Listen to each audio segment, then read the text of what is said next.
An American commentator on terrorism has apologised for getting his facts wrong about Birmingham. Here's what happened when he appeared on Fox News. In Britain, it's not just no-go zones. There are actual cities like Birmingham that are totally Muslim, where non-Muslims just simply don't go in. And parts of London, there are actually Muslim religious police that actually beat and actually wound seriously anyone who doesn't dress according to religious Muslim attire.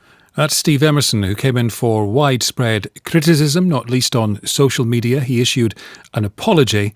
Just before we came on air, we spoke to him. He talked to PM. We asked him to tell us first a little more about him.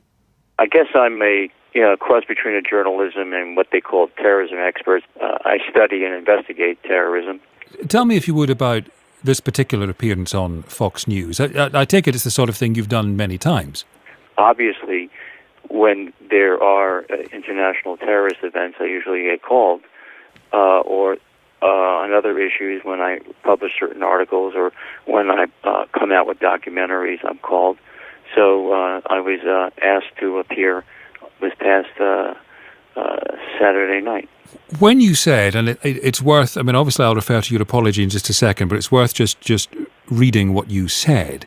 In Britain, it's not just no-go zones. There are actual cities like Birmingham that are totally Muslim, where non-Muslims just simply don't go in.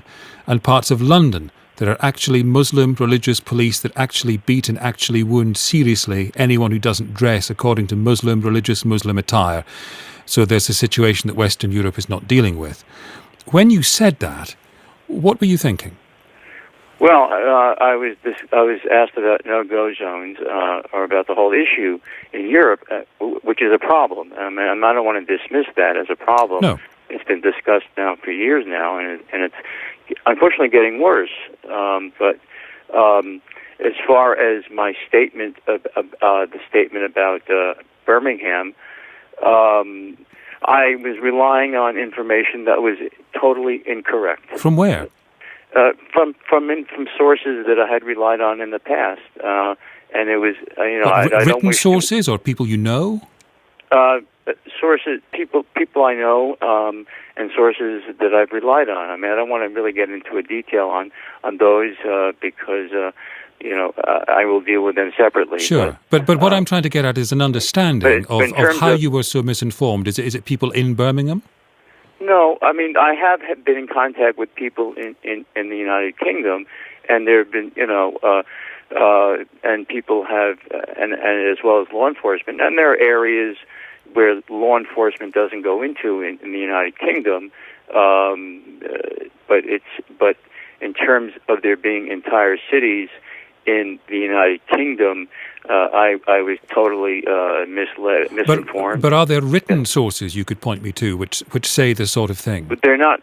Well, I'm not going to point you to sources or researchers that work for me or whatever. I mean, I'm sorry, I'm not going to.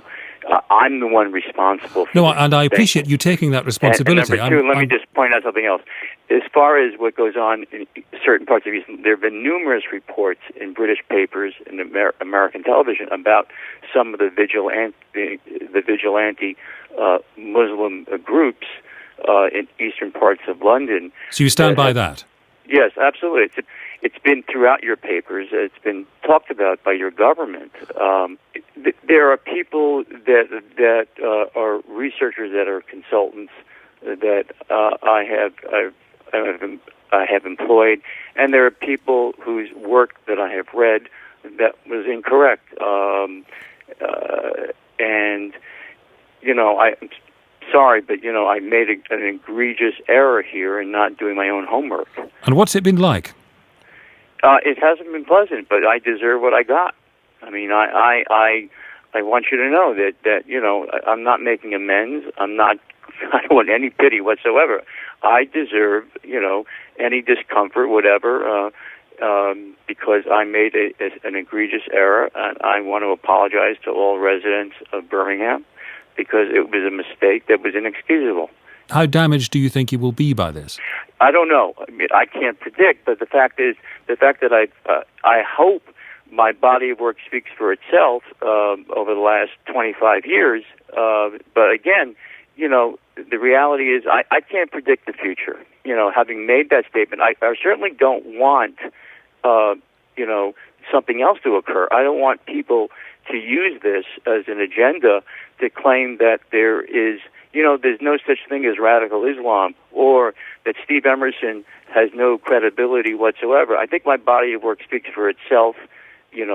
I've made few mistakes in my career. Every word that I say is scrutinized. I don't have the protection of a large news organization, but I am apologizing and have apologized for mistakes, and I'm not going to try to make an excuse for it. The reality is that I didn't do my homework. Do you expect to be asked back by Fox News? I don't know. I've apologized to them for putting them in a bad position. What did they say to you? They didn't say anything. Look, they didn't say anything to me at this point. I mean, so I'm waiting. What's the cruelest thing you've read about yourself in the last day or so? That I quote, exterminate all Muslims. I mean, the exaggerated allegations have been made against me. I've been living under a death threat for 20 years. I lived under an undisclosed address in Washington after an assassination attempt was made in 1995 or 96, and that can be backed up by FBI officials. Okay, I've had death threats ever since. That's an occupational hazard. It comes from radical Islamic extremists who don't like what I say. Steve Emerson speaking to PM just before we came on air tonight.